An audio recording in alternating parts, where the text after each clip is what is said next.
What happens when the most powerful political figure on the planet issues a direct, uncompromising order and an allied nation simply looks him in the eye and says no? You are watching the live, real-time collapse of American unipolar dominance, and the mainstream media is absolutely terrified to tell you the truth. Just moments ago, a geopolitical earthquake struck the northern border of the United States, shattering a decades-old alliance and rewriting the rules of global trade. Donald Trump, leveraging unparalleled political pressure, demanded the immediate total blockade of the continent's most critical international bridge. The mandate was designed to be absolute: shut down the asphalt, choke off the international supply lines, and force Ottawa to completely bend the knee. But Canada did not just refuse this historic ultimatum. They deliberately defied Washington, threw the heavy steel barricades aside, and ordered the bridge wide open for global business. Right now, the cargo is flowing. The massive freight trucks are moving, and the White House is completely paralyzed, exposed as totally powerless to stop it. Think about what you are witnessing right here, right now. I want to ask you directly, has Washington fundamentally lost its iron grip on its own continental backyard? Or is there a deeper, much darker political trap being set right before our eyes? This is not a petty, localized border dispute over minor tariffs or trucking routes. This is a public, humiliating destruction of American leverage, and it is going to trigger a catastrophic economic shockwave that is heading straight for your bank account. Do not look away, because the geopolitical order of North America just fractured permanently, and your daily life is caught right in the crossfire. To understand why this specific bridge is the flashpoint of the century, you need to look far past the political theater and follow the invisible money. The political establishment wants you to think this is just a clash of egos, but the raw data tells a terrifyingly different story. This act of open defiance is the direct result of three massive silent global shifts colliding all at once. First, we have to look at the ruthless shadow war currently raging over critical rare earth minerals. For decades, the United States treated the massive lithium, cobalt, and nickel deposits buried beneath the Canadian shield as its own personal strategic reserve. But over the last 36 months, Ottawa has been quietly and aggressively rewriting its global trade alliances. They have deliberately bypassed American refineries, signing massive independent supply contracts directly with European and Indo-Pacific partners. Trump's aggressive push to lock down this specific bridge was never actually about standard national security or border control. It was a desperate, heavy-handed maneuver to physically bottleneck Canadian exports and force those critical minerals back into the American supply chain. So, let me ask you, do you believe a superpower should have the right to completely dictate its neighbors' resources for the sake of continental security, or is Canada totally justified in breaking free from an American monopoly? But the rabbit hole goes much deeper than just lithium and cobalt. This brings us to the second massive shift: the quiet, calculated, and relentless death of the petrodollar's absolute global supremacy. As alternative financial architectures rise globally, Canada has recognized the fatal vulnerability of its current economic model. Tying its entire economic survival to a polarized, deeply unpredictable American political system is no longer viewed as a safe bet in Ottawa.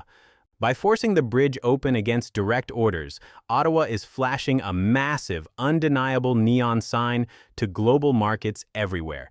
They are proving that Canadian logistics and natural resources are completely immune to Washington's domestic political turbulence. Finally, you absolutely cannot ignore the rapid, heavily armed militarization of the Arctic Circle. This bridge standoff is actually a proxy war for dominance over the melting north. If Washington can legally and physically dictate the infrastructure of the southern Canadian border, they set the legal precedent to control the newly opening Arctic shipping lanes. Canada's absolute refusal to shut down the crossing is a preemptive strike to secure total, uncompromised sovereignty. The American intelligence apparatus saw this coming from miles away, and they panicked. This was supposed to be a flawless, overwhelming show of strength to remind the world who runs North America. Instead, the global chessboard just flipped and the pieces are scattering everywhere. This is not a random diplomatic breakdown or a sudden miscommunication. It is a ruthless, highly calculated chess match played by international heavyweights. At the absolute center of this storm is Donald Trump, operating on an aggressive America First strategy designed to reassert total dominance over North American trade. His faction calculated that sheer economic gravity and the terrifying threat of total isolation would force the Canadian administration to instantly collapse and comply. They assumed that no Canadian politician would ever dare risk the wrath of the American consumer market, but they deeply, fundamentally miscalculated the shifting psychology of Ottawa's new political and industrial elite. The Canadian administration, backed by a quiet coalition of powerful corporate titans, has spent the last 5 years quietly building massive logistical redundancies. They stress-tested their supply chain specifically to survive this exact type of American economic extortion. They did not flinch for a single second when the blockade order came because they already had the counterstrike loaded and ready to fire. But who is really running this high-stakes game?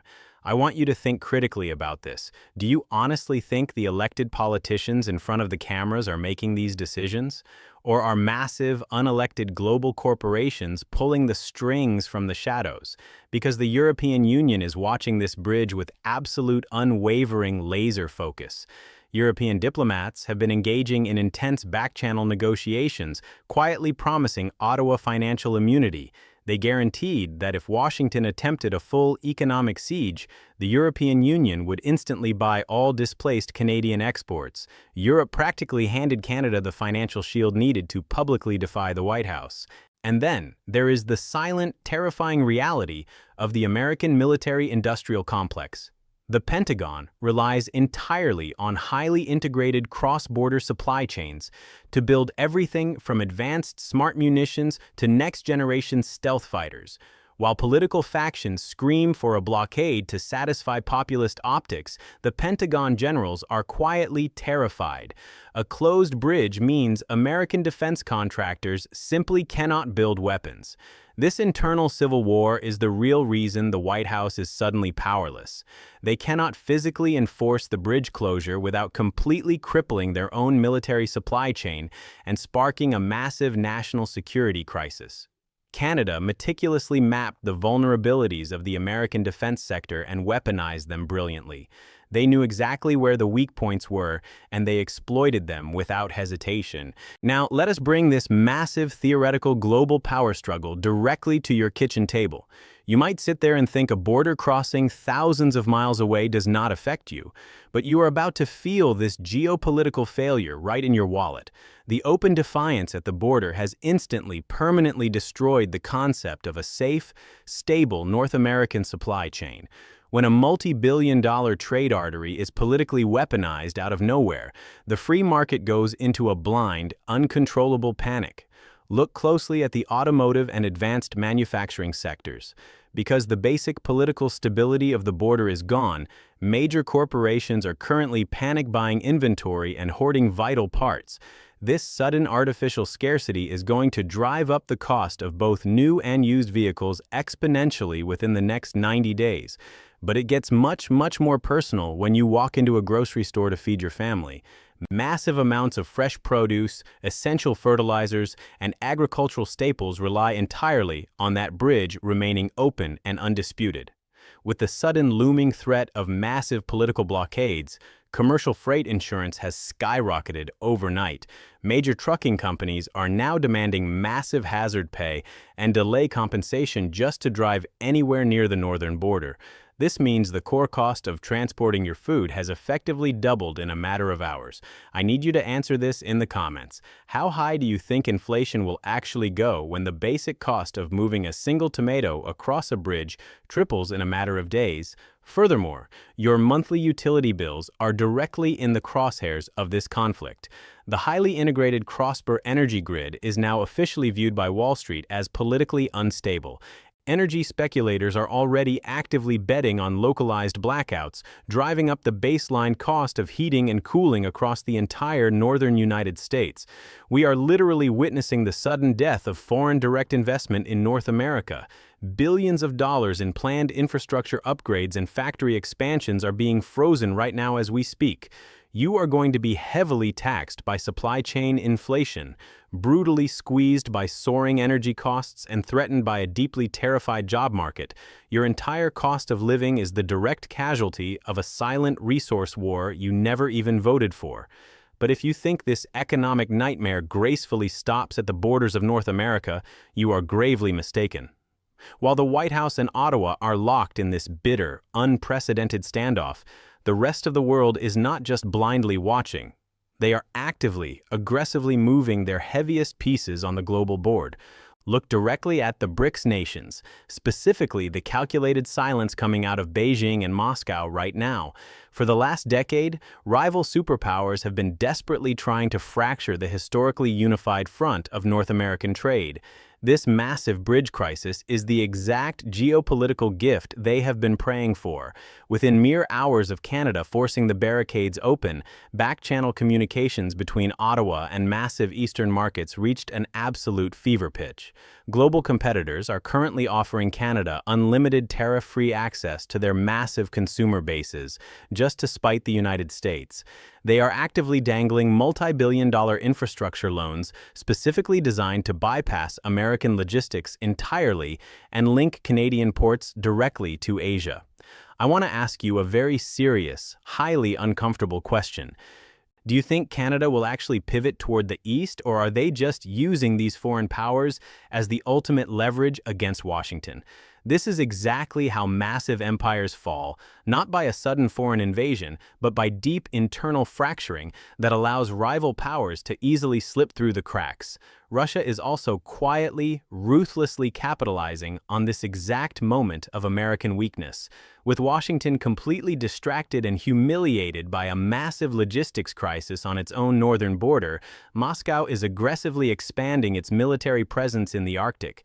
They know the Pentagon simply cannot afford to fight a two-front geopolitical war right now. If the American military is structurally paralyzed by a broken, unpredictable supply chain with Canada, they cannot effectively project overwhelming power into the Eastern Hemisphere.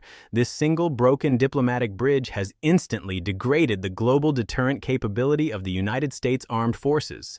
The international community is smelling real blood in the water. Nations in South America and Africa who have historically relied on the US dollar and American trade protection are currently holding emergency financial summits.